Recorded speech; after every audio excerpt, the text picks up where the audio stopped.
Leeds United need some forward-thinking players towards the end of the window. Daniel Farke keeps saying it, and I think it'll get done. And it seems like we have set our sights on Cameron Archer as one of the main options for that. And with all of that, another update has emerged over the last day or so. So, in this video, I'm going to talk through what that update is, what's been going on with the entire thing, how Cameron Archer plays, and what we can sort of expect to happen for the rest of the window.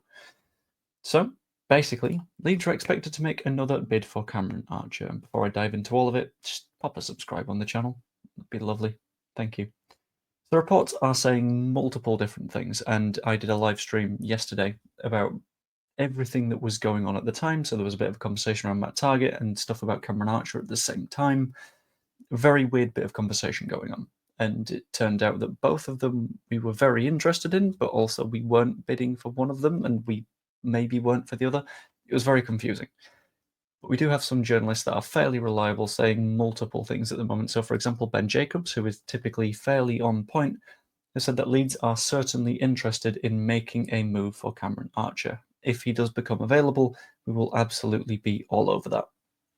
To the extent that there were reports yesterday that claimed there was a loan bid rejected that came from Leeds to Southampton.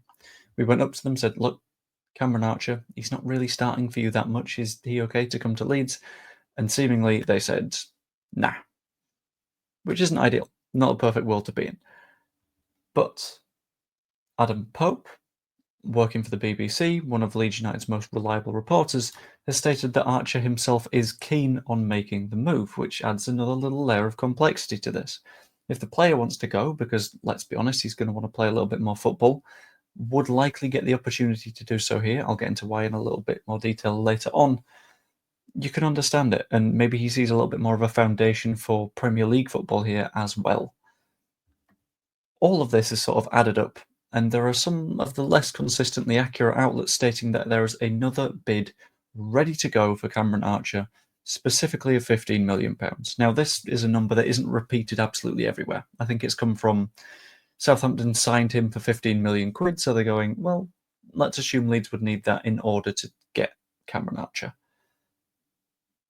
I'm not 100% on the reporting of the number, but I am significantly more persuaded by the idea that Leeds will put forward another bid based on what Ben Jacobs and Adam Pope have said. So, we know that there is potentially going to be some movement on the Archer thing. We need to talk a little bit more about his role at Southampton, which is a weird one. See, this season so far, he's played in 21 of Southampton's 23 matches in the league. He also played in the FA Cup. He's also played in the Carabao Cup. So he would, on the face of it, look like a fundamental part of that squad, without a doubt, because he's getting a hell of a lot of football, especially with Brereton Diaz having left there and gone to Sheffield United instead. But, pretty big but, he started in 10 matches for them this season in the Premier League, which is not a lot when you consider they're 23 games into the season. He's only scored 2 goals.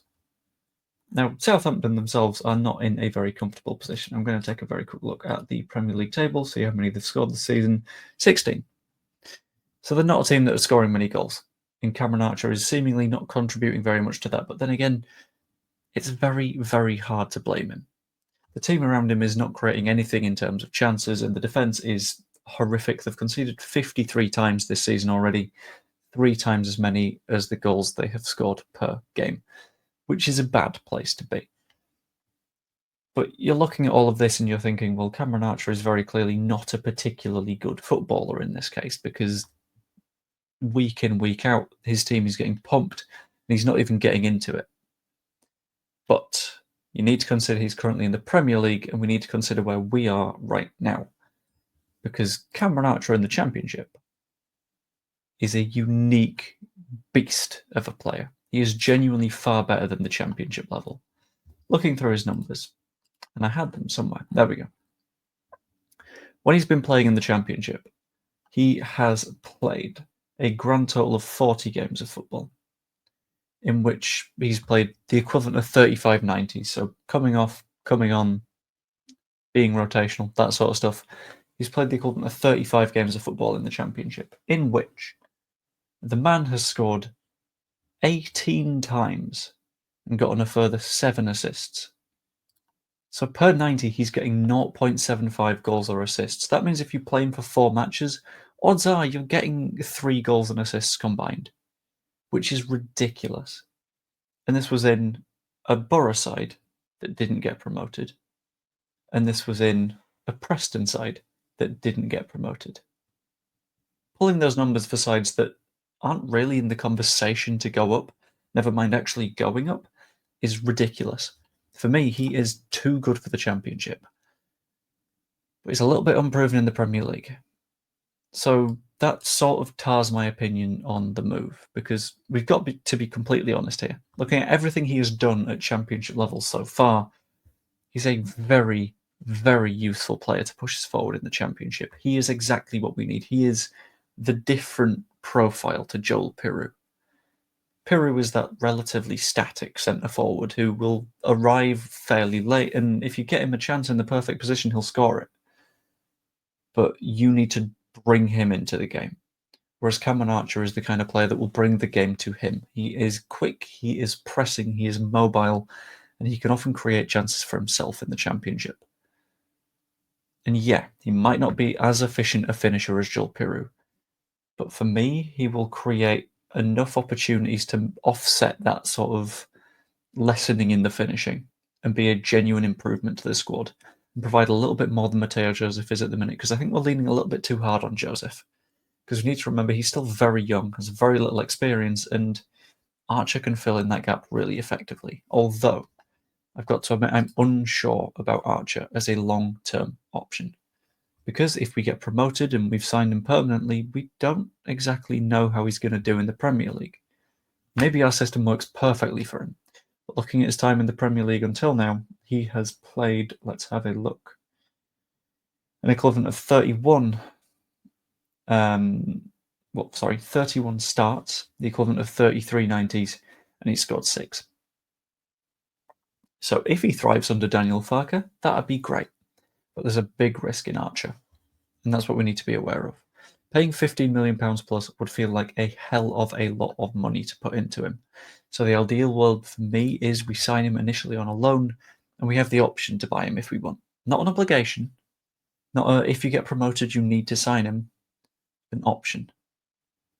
So if he comes to us on loan, and if he does perform, and if he is worth the money,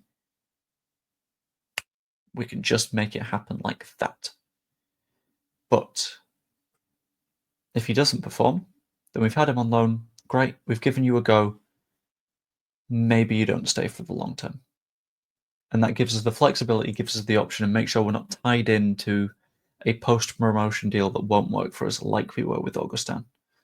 But I think we'll make the clever decision in this case no matter what, because I'll be honest, researching into this has made me a little bit more excited about potentially signing Archer, especially for this division, and hopefully for long term.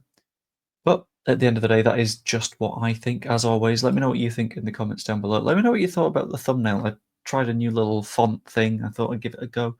But let me know what you think.